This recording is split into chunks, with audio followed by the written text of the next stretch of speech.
es muy diciente. Entonces, veamos lo siguiente. Exacto. Ahí la ven bien, ¿cierto? Listo.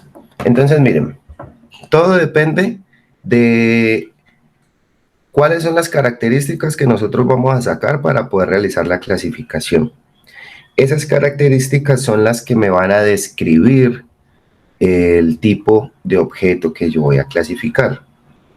Entonces, por ejemplo, para el ejemplo que teníamos ahorita de los gatos y los caballos, esos son imágenes.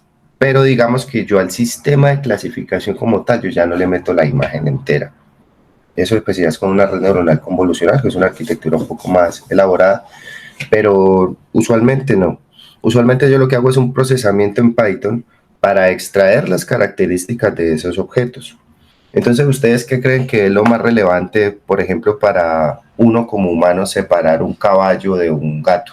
¿Cierto? La forma y la altura. Por ejemplo, el uno va a medir en promedio, que sea 1,5 metros, el otro de altura, el otro va a medir 30 centímetros, por ejemplo. Lo otro son los colores característicos. Los colores son distintos. Lo otro son el número de patas, ¿será una característica válida? Ni el número de orejas, ni el número de ojos, nada de eso por ahí. Entonces, nuestra mente siempre realiza ese proceso rapidísimo. Incluso, pues desde la psicología, a ese concepto pregrabado que tú tienes en tu memoria de trabajo, se le llama un esquema mental. Eso lo puso Piaget hace más o menos 100 años, él fue un psicólogo cognitivo, pero pues la inteligencia artificial siempre ha estudiado mucho la forma como aprendemos los humanos, como para resolver ciertas cajas negras que tenemos ahí, hacer una implementación. Y resulta que estos esquemas mentales pueden, casi siempre se van actualizando y puedes generar incluso nuevos esquemas mentales. Por ejemplo, tú tienes el esquema que hablamos de un caballo y tienes el esquema de un par de alas. Entonces tú ya sabes que son unas alas. Y luego tú a un niño le dices, pero si tú tienes un caballo que tiene alas, ahora a esto le vas a llamar un Pegaso, por ejemplo. Entonces el niño aprende que con la combinación de esos dos esquemas que tú tenías, puede generar un tercer esquema. Y todo ese tipo de cosas pueden llegar a pasar aquí. Entonces, ¿qué es lo que se hace? Tú tienes 10 imágenes de gatos, 10 imágenes de caballos. Es decir, el esquema no es tangible. El esquema es una idea, es un concepto, es algo mental que tú tienes alojado en tu mente para hacer una representación de algo. Y cuando hablamos de una red neuronal en el cerebro humano, pues las redes es como el hardware, porque son las células biológicas, las cuales están interconectadas, que el conjunto de células conectadas forma lo que es un tejido cerebral, y por ahí es por donde está fluyendo la electricidad para que el circuito funcione, por así decirlo, y para que puedan fluir las ideas. Pero si tú le haces una lobotomía a una persona y le abres el cerebro, tú lo que vas a ver es masa y es carne. Y si eso incluso lo pones en un microscopio, lo que vas a ver son neuronas. Pero nunca vas a ver como que en esta parte está el caballo y en esta parte están las alas y aquí quedó el Pegaso, porque eso ya es un concepto más de una idea, es una abstracción. Por eso es la analogía entre el software y el hardware. Listo. Entonces mira, vos coges y le sacaste las características a los 10 caballos y a los 10 gatos. Y digamos que en promedio, pues cogiste unos gaticos más gorditos que otros y unos caballos más gorditos que otros. Pero si hablamos en términos de probabilidad, el promedio de la altura de los caballos va a ser muy distinto al promedio de la altura de los gatos, en promedio. Y digamos que si estamos hablando en ancho, que también le sacamos esa medida, unos gatos flacos y unos gatos anchos y unos caballos flacos y unos caballos anchos. Entonces ahí ya le llamamos en términos de la desviación estándar respecto a ese promedio o la varianza que tenemos entre el más ancho, el caballo más gordo y el caballo más flaco, va a ser muy proporcional entre todos los caballos respecto a lo mismo que va a pasar en los gatos. Entonces al final tú lo que armas es un arreglo, porque tú a todos le pones la misma característica. Entonces tú les pusiste altura y es una característica. y le pusiste ancho, por ejemplo, y es la misma característica. Y tú pones en tu arreglo de datos primero los 10 caballos y luego los 10 gatos, y con eso entrenas. Pero como es un sistema supervisado, y eso también ya lo vimos, cuando es un sistema de clasificación, recuerden, clasificación me va a decir qué clase pertenece, por eso es clasificación de clase. Entonces tenemos clase caballo, clase gato. Y como es supervisado, yo a la máquina le digo, este es un caballo, este es un gato, este es un caballo, este es un gato. Entonces, la máquina lo que hace es que ella dice, pero mira que vos a la máquina no le decís, vos no haces el clasificador como un if, como lo hacíamos al comienzo del curso, que si altura de caballo es mayor a 1,50, es un caballo. Si el ancho es menor a 40 centímetros, es un gato. No, porque es que ya luego se vuelve tan complejo el sistema que tú no vas a programar la máquina. Tú lo que programas es la arquitectura y ella empieza a iterar sola y por dentro ya ella te hace la parte de la clasificación. Tú lo que haces es que importa los datos, obtiene los datos, extrae las características. Miren que ya también hice un ejercicio de extracción de características porque yo no le metí a él las imágenes crudas. Incluso yo la máquina nunca la entreno con imágenes. Yo la entreno es con un vector que tiene dos columnas, que una se llama alto y la otra se llama ancho. Y para cada fila está cada una de las especies.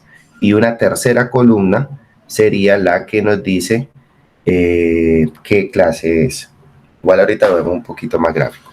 Pero entonces, ¿a qué vamos? Entonces, digamos que ya paremos en esta imagen. ¿Están viendo mi cursor? Sí, ¿cierto? La manito. Listo, entonces está en la imagen superior izquierda. Tú tienes este ploteo de estos datos. Digamos que las estrellitas son los caballos y los triangulitos son los gatos. En el eje X yo tengo, no, hagámoslo al revés. Entonces en los triangulitos son los caballos para que veamos qué es más. Y en el eje X yo tengo la altura. Y las estrellitas son los gatos.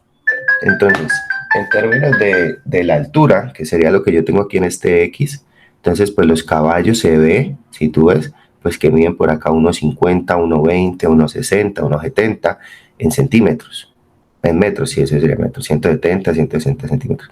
Los gatos son mucho, no son tan altos, no son tan altos. Y aquí puedo tener otra variable, por ejemplo, el largo del cabello.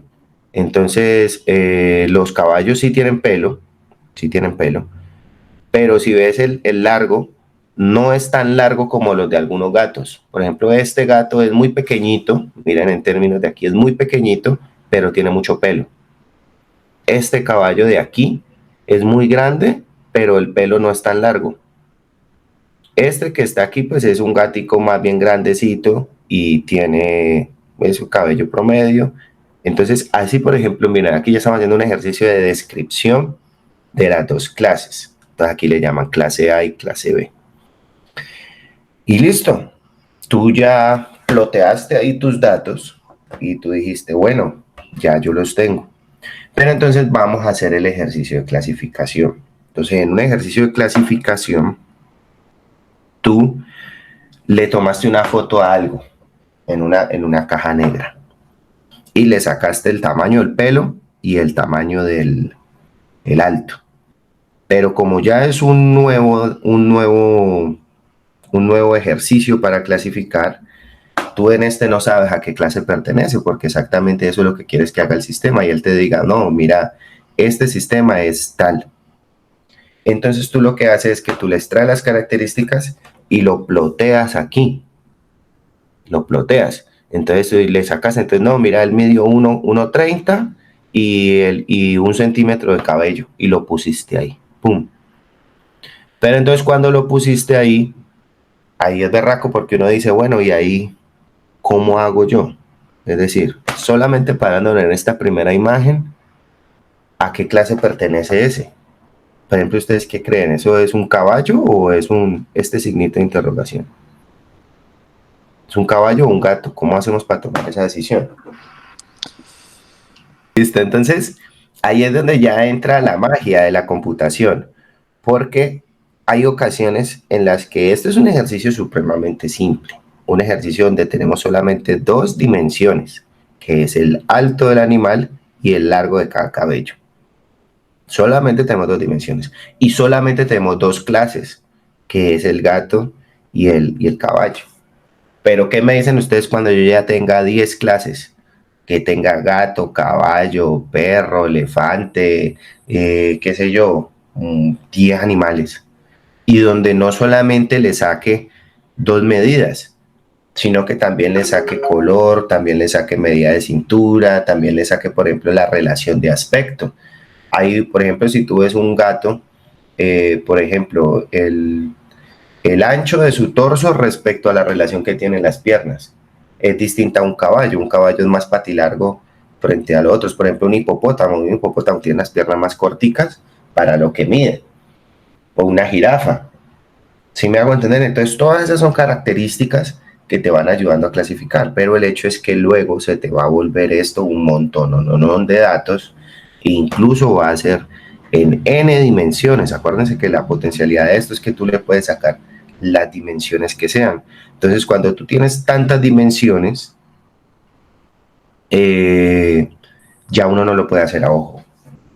Por ejemplo, el cerebro humano solamente puede ver hasta 3D. Y entonces, ¿cómo hago yo si tengo 10 dimensiones? Entonces es ahí donde ya los algoritmos y la potencia computacional toma un valor agregado fuerte. ¿Listo? Entonces, continuando, la primera arquitectura que estamos viendo se llaman los K vecinos más cercanos. Entonces, ¿qué es lo que hace él? Él tiene este objeto y calcula la distancia, así con una distancia. Estas distancias pueden ser de varios tipos. Hay distancia euclidiana, que es pues la más básica, la que nos enseñaban en el colegio, que tienes este punto y este punto, x1, y1, x2, y2, y entonces le sacabas la distancia, raíz cuadrada de x1 menos x2 al cuadrado más y1 menos y2 al cuadrado. Pero han sacado otras distancias como la Mahalanobis, la Milinkovic, hay varias, los científicos han sacado distancias, pero el concepto es que vamos a sacar la distancia. Entonces yo tengo este punto y yo ya sé cuáles son todos estos otros puntos en términos de distancia. Entonces yo calculo la distancia entre este y este, entre este y este, entre este y este, entre este y este, entre este y este, entre este y este. De hecho lo calculo a veces contra todos. Y de esas distancias de todos, yo me centro en las menores distancias, porque las menores distancias son las que me dicen, bueno, pues este pertenece a tal clase. Pero luego, hasta ahí, cuando esto salió, la gente decía, bueno, listo, está bien. Y entonces yo puedo decir, y al que yo esté más cerca, ese va a ser la clase. Entonces, ellos decían, sí, pero, por ejemplo, este triángulo está semejantemente igual de cerca que esta estrellita, es decir, este caballo, de este gato, de este animal que yo necesito clasificar, pero no sé cuál es. Entonces uno dice, ¿cuál escojo?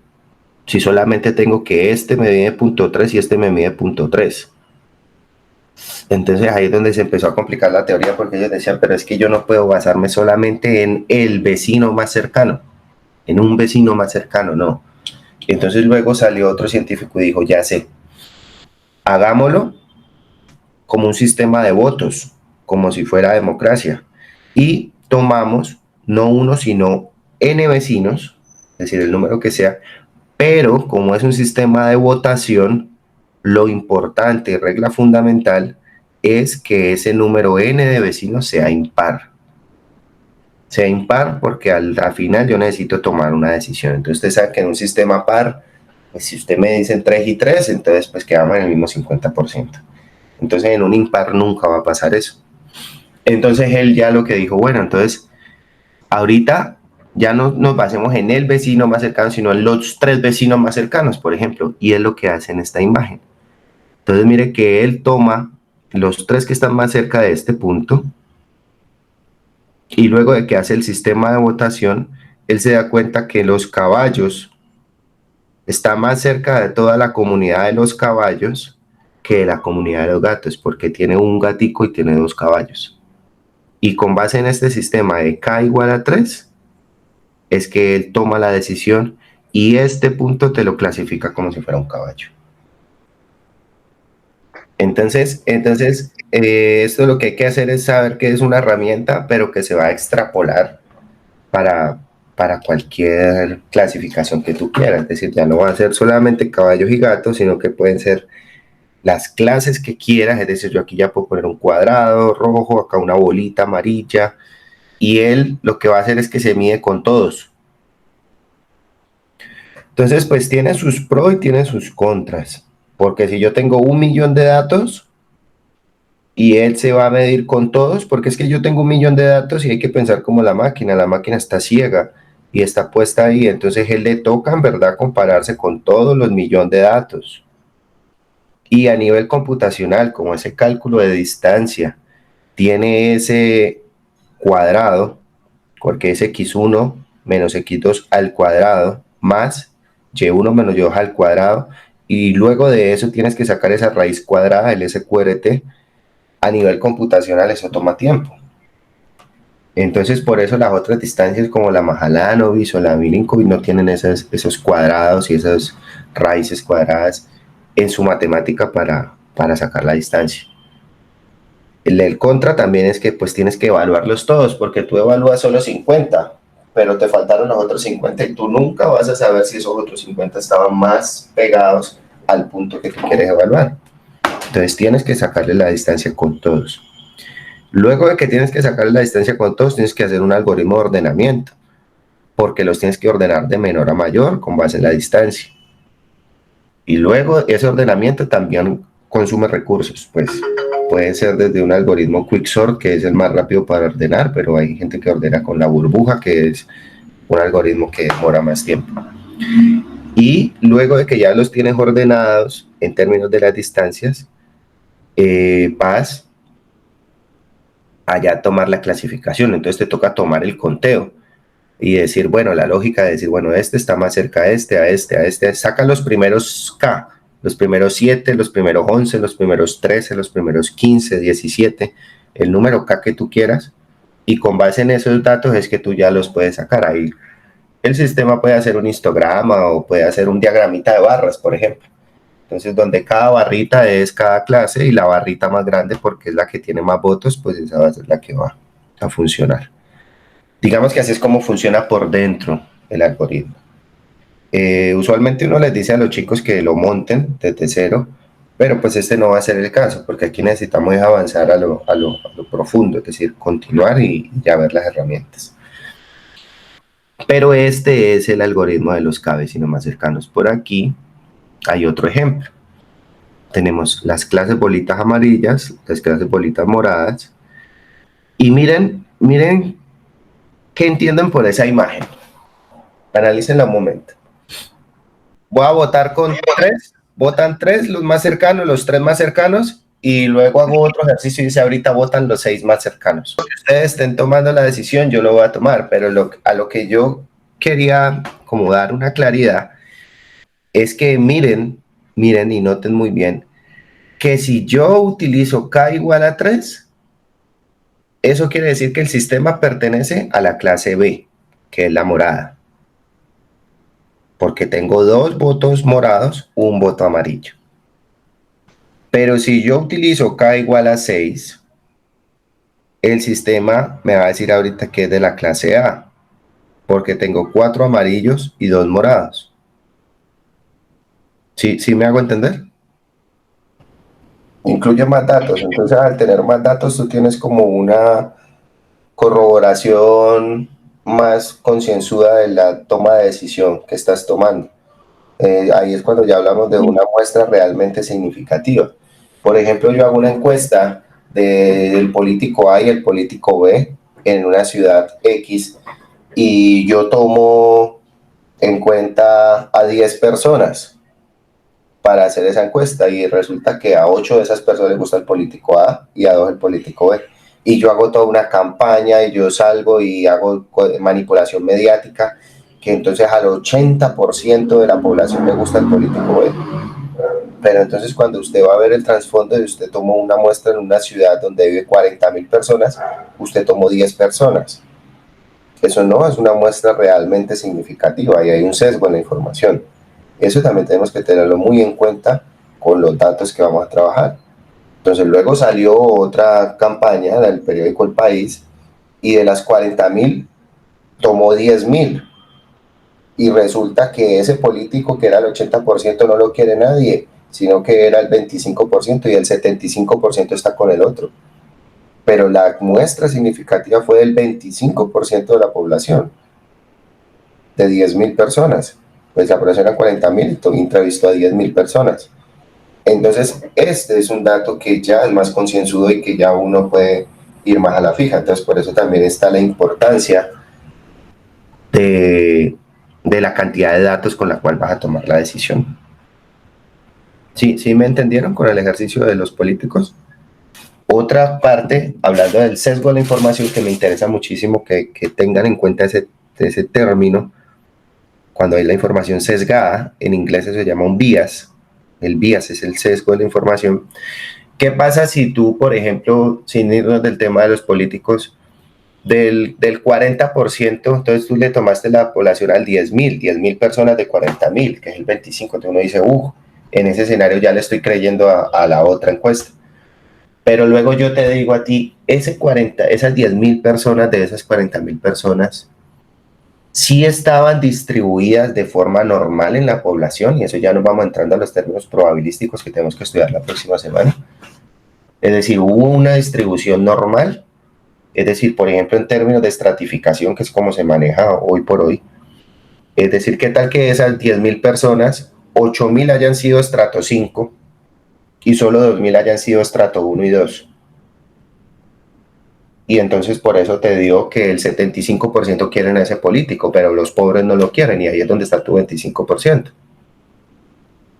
En términos de encuestas, lo que se hace realmente es que tú coges el mapa de la ciudad o el país, y en términos de la acumulación de la población, porque pues el país es, por ejemplo, Colombia, pero tú tienes que ver en los términos de acumulación de la población, y eso ahí se hace en términos de desviación estándar y de varianzas, como campanitas de Gauss. Entonces, si tú ves, tú tienes, haga de cuenta que usted está viendo montañitas de población, donde la mayor parte de la población está apilada en las 3 ciudades más importantes, Bogotá, Medellín y Cali, y tiene otras que también tienen unas montañitas significativas, como por ejemplo en la costa, en la zona del Pasto, en el sur del país, Manizales, toda la parte del eje cafetero. Y entonces tú tienes que tomar una muestra estratificada, es decir, una muestra con base en los análisis probabilísticos de la población. Es decir, si hay más personas en Bogotá, pues tienes que tomar más personas de Bogotá que respecto a las de Cali. Eso para saber el número de personas. Pero si luego ya quieres luego seguir tomando los datos para que sean valederos, tienes que centrarte en cada una de las ciudades. Dijimos, bueno, Bogotá tiene 1.000.000 de habitantes, entonces vamos a tomar el 20%, entonces vamos a tomar 200.000 personas de Bogotá.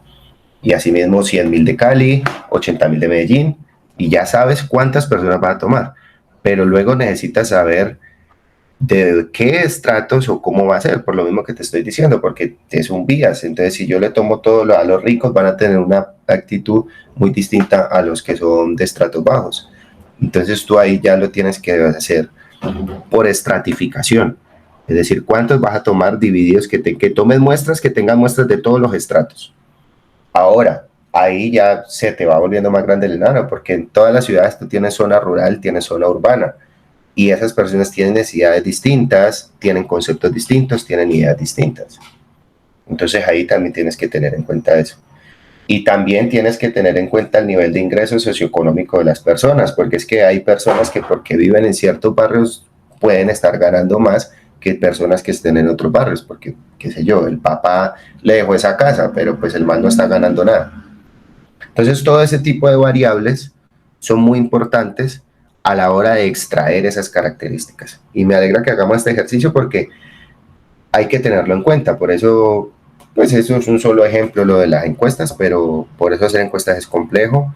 Y a nivel de política hay proyectos de regalías de miles de millones, donde lo único que tú quieres que hacer es levantar información para poder caracterizar una población en tal sector, por ejemplo, en el sector de tecnología, las empresas, los emprendedores, y poder ya luego tener una analítica de datos que te permita tomar decisiones. Y esto se conecta mucho con eso, porque cuando tú ya tienes ese volumen de datos, le aplicas máquinas de aprendizaje y ya te va dando una información más relevante. ¿Sí me dice entender con toda la idea? Entonces, así como este, hay muchos ejercicios. Por ejemplo, aquí lo mismo, aquí hay una ficha clave, necesito clasificar, pasa el mismo ejercicio. Si K es 11, si K es 15, lo mismo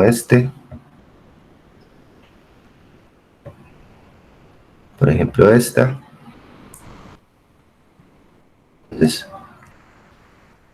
me dicen, ¿la ficha pertenece a la carita verde o a los soles? Si K es igual a 4, no puedo tomar una decisión, porque me quedan 2 y 2.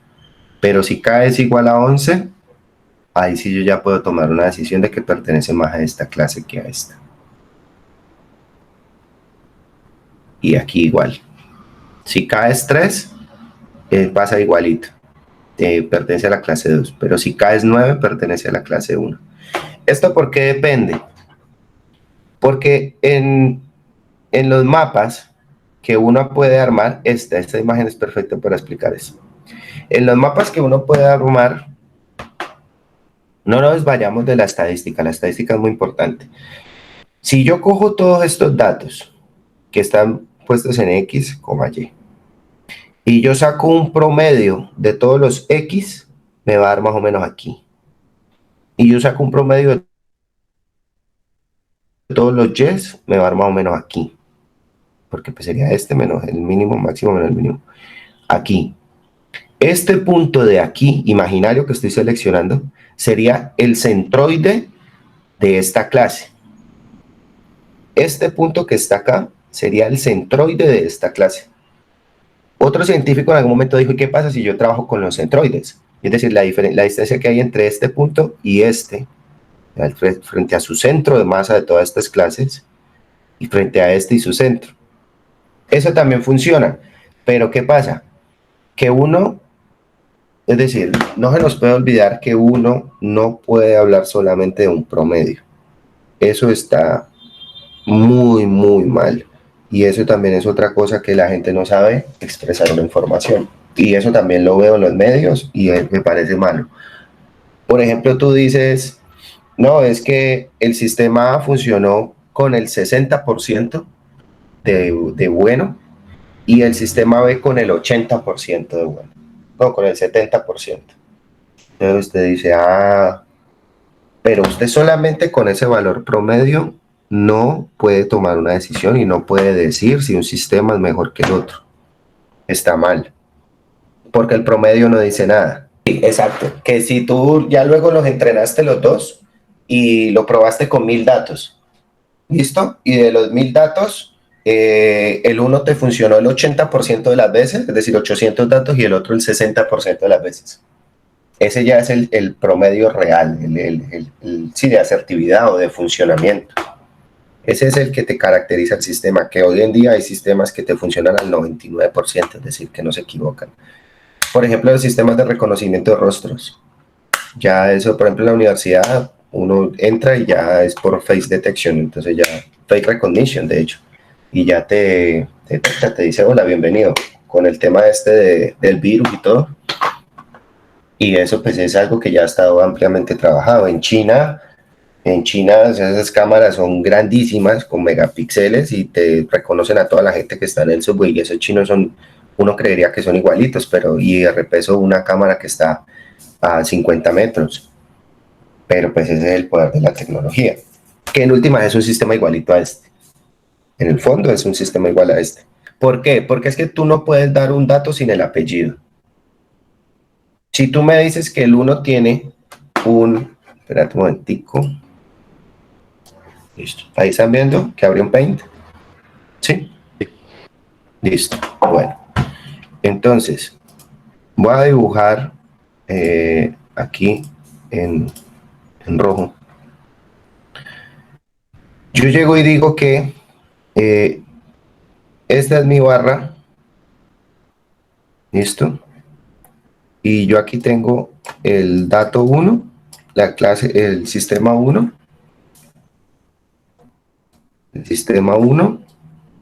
y aquí tengo el sistema 2. Listo. Y esta es la parte porcentual que yo le estoy diciendo. Listo. Entonces, el sistema 1, yo dije que funcionó al 80%. Aquí. Entonces, más o menos, chun, chun, chun, hasta aquí. Entonces, este sistema tuvo este resultado. Listo. Y yo dije, hagámoslo en verde, que el sistema 2 funcionó al 60%. Aquí. Tun, tun, tun, tun, tun, tun, tun, tun. Listo. Y yo pasé ya el sistema y yo dije, bueno, listo. Este es el promedio final y ya con base en esa decisión yo digo, este es mejor que este. Ah, ok. Listo. Pero ¿qué pasa? ¿Qué pasa si yo nunca estoy dando el apellido? Y el apellido de esto se llama la desviación estándar. La desviación estándar la gente no la tiene en cuenta, pero la desviación estándar es importantísima. Para que tenga más sentido este ejemplo, pongámosle a este 70. Pongámosle 70, ya van a entender por qué. Entonces yo le digo, listo, este es el 70%.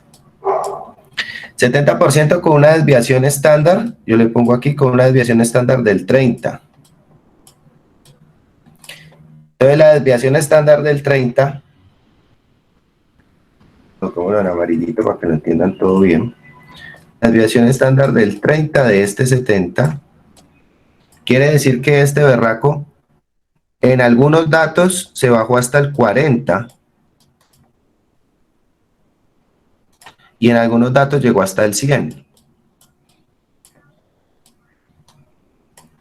O sea que todo este rango que está aquí, que pues no es simétrico, es la versatilidad que tienen los datos cuando tomaron los resultados.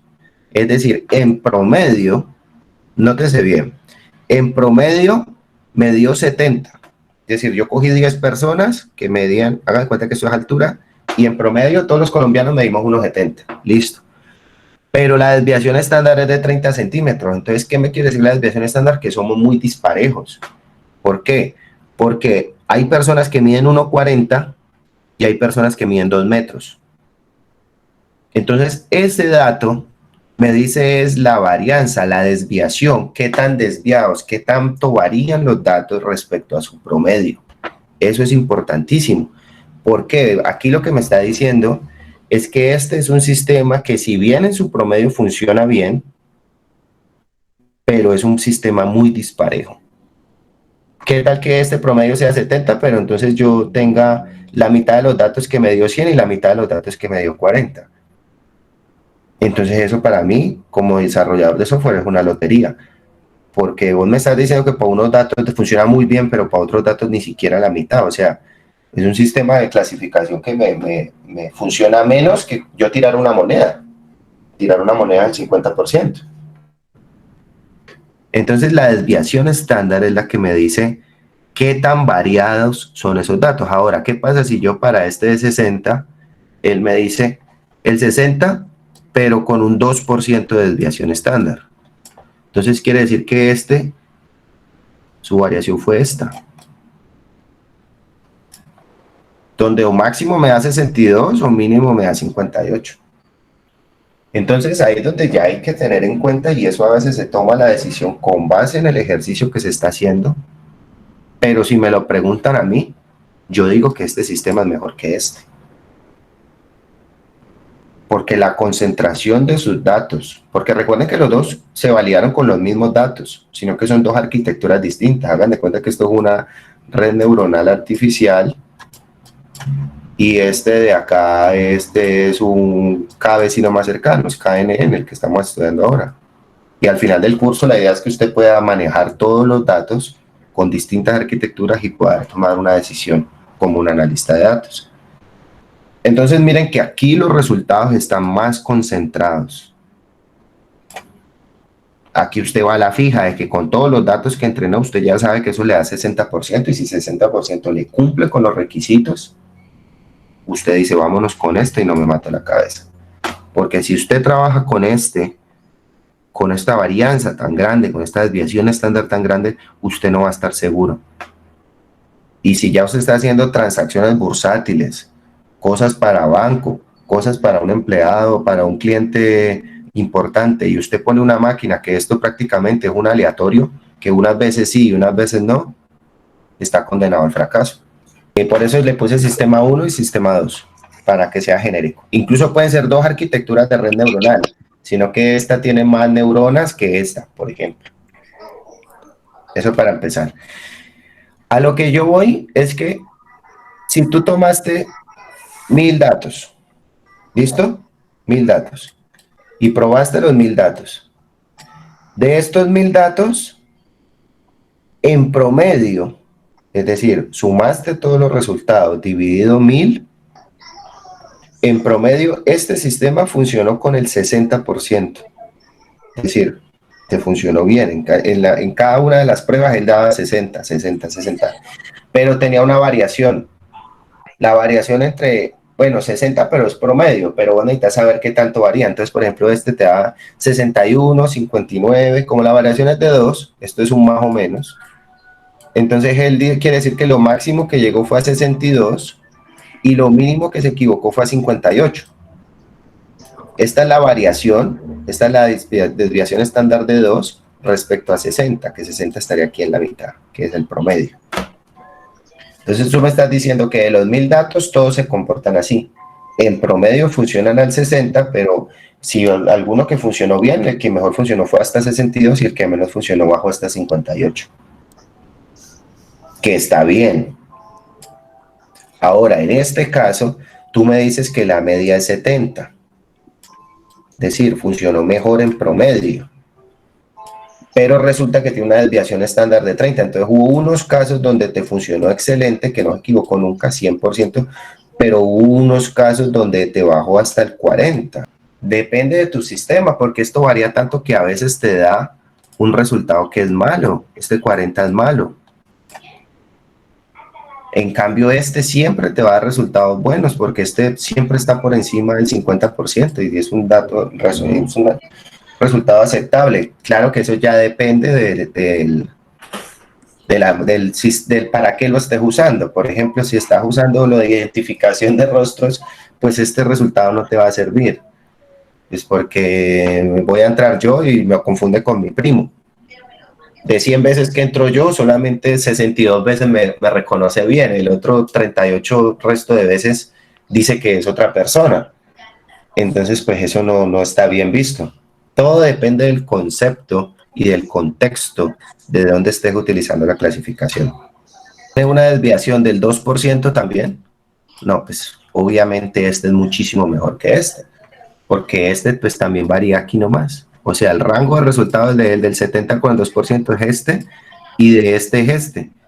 Entonces, por donde le mire, este siempre va a dar resultado mejor. El peor resultado de este es superior al mejor resultado de este, imagínense. Este es 68 y este es 62 como máximo. Entonces ahí sí tú ya puedes decir, no, este es mejor, ni le busque, dependiendo de la desviación estándar. ¿Listo? Eso es importante, chicos, porque esto es transversal a todo el curso. No importa si son redes neuronales, cada vecinos, cuando ya empecemos a ver resultados en promedios y porcentajes, eso hay que tenerlo en cuenta. Y son hermanas del Machine Learning que estamos viendo, porque vos con el Machine Learning procesas esos datos y sacas unas tendencias o sacas unas clasificaciones, pero también la visualización de la información y la presentación de la información es lo que te llega a tomar decisiones. Esto ya es más gerencial. Al gerente al final no le importa el pago por estas encuestas o por este número de personas que le tomaron el examen de sangre para ver si la droga contra el COVID funcionaba. Esta puede ser la cura 1 y esta la cura 2. Pero al científico al final, todo esto lo hace el científico, pero al inversionista al final lo que le importa es ver esta gráfica con la desviación estándar y saber que con base en la ciencia, esta es mejor y esta es la que van a invertirle miles y millones de pesos para producir en masa. Por esa es la importancia. Y esta es la que va a salir al mercado y esta es la que les va a dar el retorno a la inversión que hicieron. Adentrándonos un poquito al código, este es el que yo les voy a subir en la carpeta del Drive y también se lo voy a poner en Classroom. Aquí les he dejado unos 4 videitos, los cuales me parecen muy buenos para que los vean, incluso este canal. Listo. ¿Cómo se hacen los cabecinos ya más cercanos en Python? Listo. Entonces, el algoritmo sigue los siguientes pasos para determinar a qué categoría pertenece cada una de las clases. Pertenece el nuevo dato que se desea clasificar. ¿Listo? ¿A qué categoría? Bueno, aquí. Para determinar a qué categoría pertenece el nuevo dato que se desea clasificar. Entonces, recordemos, ya sabemos importar una base de datos y ya sabemos organizarla. Eso sí lo vimos, ¿cierto? Sí estamos claros en que sabemos cómo trabaja una base de datos de estas de Machine Learning. Sí, no una base de datos no es como la de MySQL para aquí, para la parte de entrenamiento. Data.describe, entonces él ya, este describe, él me dice el ancho y el tamaño del dato que acabo de importar. ¿Por qué? Porque ya yo teniéndola aquí en Python es importantísimo que yo haga una comparación frente a lo que me dice la teoría que tiene este dato. Si este dato me dice que tiene 1000 pacientes y que a cada paciente le midió 10 variables, pues yo aquí debería tener una matriz de 1000 por 10. Porque si no, quiere decir que esta base de datos que me pasaron está corrupta. Eso es importantísimo, eso es lo primero que hay que hacer, que es validar que los datos estén completos. Luego aquí yo ya cojo el head, que el head pues me muestra los primeros 5, pues yo aquí le puedo poner en el head 20 o 50 y me rotea, me visualiza los primeros 20 o 50 datos y yo con eso ya corroboro que los datos que yo he importado sean los mismos que yo tenía acá en la página, por decirlo así. Es decir, que ya los tengo aquí listos para procesar. Eso ya lo tuvieron que haber visto. Ahora, aquí yo estoy validando si tengo algún dato que sea incógnito o que no esté presente, es decir, es un dato faltante o un dato corrupto. Entonces, con este drop yo estoy quitando esas columnas. Yo digo, si hay una columna que tiene algún dato faltante, yo la quito. Eso también ya lo debieron haber visto. Manipulación de los datos. Que yo puedo quitarlo o a veces yo puedo rellenarlo con el promedio o a veces puedo rellenarlo con el máximo o a veces con el mínimo. Ese relleno de datos y todo eso, no olvidemos que depende nuevamente del contexto de lo que estemos trabajando. Si por ejemplo es un dato de edad y en mi trabajo, en lo que yo estoy haciendo, no es relativo a la edad, no es importante, se puede rellenar. Pero si es algo que es importante la edad, es mejor no tocarla, porque si por ejemplo vos estás haciendo enfermedad del corazón y le vas a rellenar a alguien ahí la edad y que sea un corazón de una persona de 60 años a un niño de 12 años, pues todas las variables y todo el sistema, la presión, todo lo que esté adentro va a ser muy distinto. Entonces es mejor borrar la columna y no tenerla en cuenta. Estoy haciendo como un pequeño repaso. Luego aquí vuelvo y muestro los datos, donde ya debía haberlos borrado. Y aquí ya lo hago la separación por clases. Este sistema tiene 2 clases, como lo que hablamos ahorita de gatos y perros. Y entonces yo le digo a él que me coloque todos los datos, los que en la columna 9 son igual a 2, es decir, la clase 2 y la clase 4, estoy tomando solo estos 2 datos. Y de aquí para acá pues ya entramos con lo de KNN. Eso es por ese lado. Este es lo mismo, pero aquí yo ya tengo 6 clases, por ejemplo. Noten lo siguiente, por ejemplo, A ver, cualquiera. Miren, yo en los datos puede que yo tenga las clases a las que pertenece de una forma distribuida. Es decir, no viene ordenado que la primera fila pertenece a la clase 1, la segunda a la clase 1. No, porque cuando yo tomo los 1000 pacientes, yo todavía no sé a qué pertenecen. Es decir, este man puede que tenga esta enfermedad, este man esta enfermedad, este man esta enfermedad, y ellos vienen de una forma desordenada, por decirlo así, pero sí están, sí son supervisados, es decir, sí me dice qué tipo de enfermedad tiene. Esta base de datos de dermatología. Entonces yo tengo 6 enfermedades cutáneas distintas. Pero entonces yo lo que hago es que yo genero un bloque de datos donde le digo a él que de todas las filas, me copie toda la fila en las que la columna pertenecen a la clase 1. Entonces él mira todos los datos, los 1000 datos que tenga, los n datos que tenga, y aquí en Data Class 1 me aloja todos los que pertenecen a la enfermedad 1. Lo mismo todos los de la enfermedad 2, 3, 4 y 5.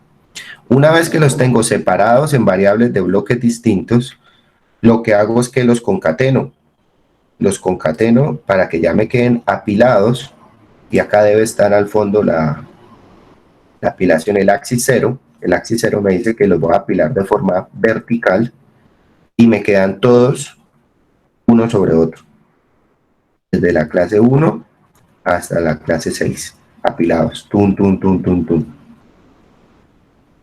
Y una vez que ya están ellos apilados, ya tengo los datos listos, entonces yo ya los separo para saber que en X van todas las filas, todos los datos, en filas pues, pero desde las columnas 0 hasta la 32 porque son los datos de entrada, es decir, tengo 32 variables.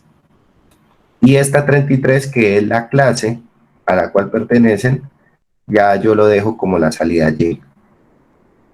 Es decir, aquí yo ya hice todo el ejercicio de importar datos, separarlos por clases, concatenarlos, y luego ya separar lo que tengo datos X y datos Y. Esto es importante, esto lo deben tener claro.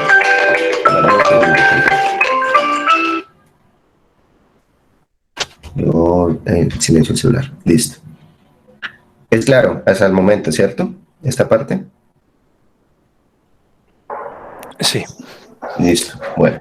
Entonces, cuando yo ya tengo mis datos X y Y, este preprocesamiento va a funcionar para todo. No importa el clasificador que sea, es transversal. Ahora, vámonos al caso puntual de cada vecino, que es el que estamos viendo. Entonces, volvemos al mismo concepto que yo les explicaba al comienzo del curso. Yo tengo mi 100% de los datos. Yo no puedo entrenar mi base, mi sistema experto, no lo puedo entrenar con el 100% de los datos. Tengo que hacer una partición para entrenar unos con un X% y entrenar otros con otro X%. ¿Por qué? Porque no está bien visto. ¿Listo? No está bien visto. ¿Por qué? Porque es que si yo lo entreno todo con el 100%, luego me quedo sin datos para validar. Y esa validación es la que me da al final este porcentaje del que hablábamos acá. ¿Por qué? Porque lo ideal es que yo valide o pruebe el sistema con datos que no fueron entrenados. Porque si no, no tiene chiste. Si yo le pasé 100 datos y le voy a preguntar los mismos 100 datos, es como un parcial. Cuando a vos ya te dicen lo que te van a preguntar, entonces no te están evaluando tu capacidad de aprendizaje, lo que aprendiste de tu materia. Lo mismo pasa aquí. Entonces, aquí tú lo puedes variar. Esta variación también depende de la cantidad de datos que tú tengas.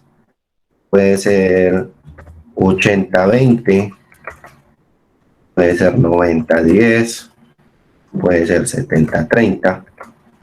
Eso depende. Pero siempre la parte gruesa, es decir, el 70, el 90 o el 80, se va para el entrenamiento. Y el resto es para la validación. ¿De qué depende esto? Depende de varios factores. Por ejemplo, la cantidad de datos. Si tú tienes 1.000.000 de datos, y pues si tú tienes 1.000.000 de datos, tú puedes entrenar 90-10. Como tienes tantos datos, con el 90% entrenas, que son 900.000 datos, que es bastante, y te quedas con el 10%, que son 100.000 datos para hacer la prueba. Está bien. Pero si tú tienes solamente 100 datos, entonces tú entrenas con 90 datos, pero con 10 datos no, es como muy poquito para hacer la prueba. Entonces puede que hagas un 70-30 o pues que hagas otra técnica como la validación cruzada, que yo creo que también ya la vieron. Entonces, una vez tú definiste cómo vas a hacer el split o la separación de los datos para entrenar, tú lo que haces es que los separas. Tú ya tienes en X y en Y todos los datos separados. Pero entonces tú aquí ya los vas a separar en subdatos. Los datos de X para entrenamiento, los datos de X para pruebas. Los datos de Y para entrenamiento, los datos de Y para pruebas. Y esta es una de las funciones que traen las variables en las librerías. Se llama train test split. Entonces lo que yo le digo split es separar. Entonces yo le digo, sepáreme la X y la Y que yo ya definí allá arriba con un tamaño para las pruebas del 25. Este es 25%. Y escójame los datos de forma aleatoria. Esto también es importante. Es decir, yo no quiero que me cojan los primeros 25, los primeros 75 y los últimos 75 me los deje para pruebas. ¿Por qué? Pues porque como yo los tengo concatenados y apilados, entonces yo nunca estaría entrenando los de la sexta enfermedad, por ejemplo. Entonces necesito que los coja aleatorios. Él coge con esta línea de código y me los parte en esta forma. Entonces yo ya tengo los X para entrenar, los X para validar, los Y para entrenar y los Y para validar. Ahora, luego de eso yo ya defino el algoritmo.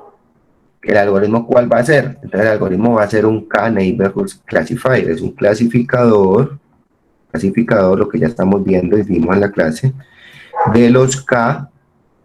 El K es el número vecinos que tú vas a trabajar. ¿Y qué le vas a definir al adentro? El número de vecinos. ¿Cuántos vecinos va a necesitar? ¿Con qué métrica? Esta métrica es la distancia, que yo les decía que aquí puede ser Mahalanobis, Euclidiana, Minkowski. Usualmente uno puede hacer pruebas. Tú puedes montar 3 clasificadores con las 3 métricas y vas a ver que los 3 te dan igual, usualmente. Eso también es importante para validar los sistemas. Y este P, no recuerdo qué es, ahorita lo miro bien. Pero con esta parte, hasta ahí, ya le estás diciendo, con tal métrica, tantos vecinos, pero él aquí lo que hizo fue solamente el armatuste. Es decir, definió un clasificador, pero todavía no ha hecho nada. Lo tengo aquí, listo, almacenado. Luego para el entrenamiento se utiliza esta parte .fit, que es el ajuste. Entonces yo le digo este algoritmo, y este algoritmo fue el que yo definí arriba de 5 vecinos con Minkowski, hágame un ajuste o hágame un entrenamiento. Es decir, entrénese con qué datos, con los datos, como es supervisado, yo tengo que darle los datos de entrada y los datos de salida. Entonces le digo, con el X-train y el Y-train, entrénese. Y él, ni corto ni perezoso, arranca a hacer el entrenamiento. Y él mismo para. ¡Pum! Cuando él dice ya, pues mira que ya, porque yo ya tengo listos para los 5 vecinos y con estos datos. Cuando tú ya quieres hacer una predicción, es decir, evaluar el modelo que entrenaste, entonces te va a llamar una Y-predicción. ¿Por qué? Porque yo no lo voy a evaluar con un datico, sino que yo con qué lo voy a evaluar. Con todos los datos que yo separé desde arriba, desde acá arriba con el split, y que no fueron entrenados. Es decir, estos datos test, la máquina, este algoritmo fit, algoritmo entrenado, no los conoce. Yo le digo a este algoritmo que ya estuvo entrenado y ajustado para esos datos, hágame una predicción de cuáles serían las salidas, es decir, a qué clase pertenecen, según usted, señor, K vecinos más cercanos, todos estos datos X. Y estas salidas, almacénemelas en Y, que son los Y que han sido predichos, o Y de predicción. Y luego armo una matriz de confusión, que también ya la vieron. Entonces esta matriz de confusión, M, yo llego y le digo, hágame una matriz de confusión ¿Entre quiénes? Entre la salida YTES, que era la salida que debió de haber sido, que fue la que yo separé acá, que es la que viene en la base de datos, la salida original para estos datos, y compáremela con los Y que me predijo la máquina. Cuando él hace esa comparación entre ellos dos, genera la matriz de confusión. Y aquí tenemos la matriz de confusión, la imprimo y esta imprimo M. Max, el perro está soñando ahí al lado, por eso está llorando. Listo. Entonces imprimo esta M y esta M es la matriz de confusión de la comparación entre estos dos datos que fueron las salidas. Y luego ya, si yo ya quiero saber cuál fue la precisión, que este es el porcentaje que nos interesa saber del 80, 60, 40%, entonces le digo el accuracy de los mismos datos y lo imprimo. Y aquí ya hice el proceso de entrenamiento de un sistema con K vecinos más cercanos para una base de datos que se importó desde acá, pero esto puede ser cualquier base de datos ya en la empresa que ustedes tengan. Entonces, como ven, en Python, pues todo está altamente desarrollado y son un par de líneas para realizar la parte de entrenamiento y validación. ¿Me hice entender? Sí. Listo. La compañera, digo que ya entró a trabajar, ¿sí o qué? Sí, profe, ya entré a trabajar, estoy aquí un 50-50, pero pues sí, más o menos. No, Perdón, pero tranquila. es que No, qué no, no, pena con ustedes la reiteración, pero es que el horario no nos combina sí, mucho. no, no, tranquila, tranquila, eso ya lo habíamos hablado desde el comienzo del curso. Antes, en nombre del equipo, muchas gracias por estar pendiente y la idea es que pues las clases están grabadas, entonces no hay ningún lío, ¿vale? Vale, profe, muchas gracias. Entonces, mira, esta parte es la que yo voy a dejar ahí, implementación de los cabecinos. Aquí es donde tenemos el Xtrain, la implementación del algoritmo. CP, no recuerdo que sea, CP tengo por ahora. Luego miro bien qué es lo que es. Aquí yo lo que hago es que validación cruzada tampoco lo hagamos por ahora, solamente tenemos el ajuste, el entrenamiento, la predicción, la matriz de confusión. Aquí hay dos formas de hacer la matriz de confusión, es esta o esta.